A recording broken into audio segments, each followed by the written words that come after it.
ច្រើនច្រណែនហាសែនស្ដាយ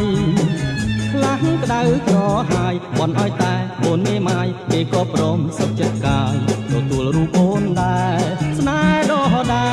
លអូនល្អទាំងព្រមប្រចាំប្រាថ្នាចង់បានក្រុមគ្នាតែមិនបានស្រពំងារមានតែបងពេញចរចាជីវ៉ាស្លាប់ចិត្តអាណិតតែបងមួយ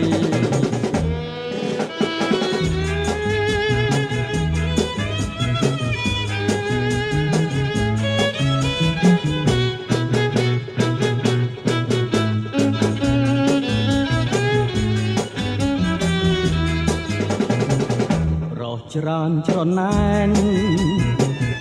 អាសែស្ដាយ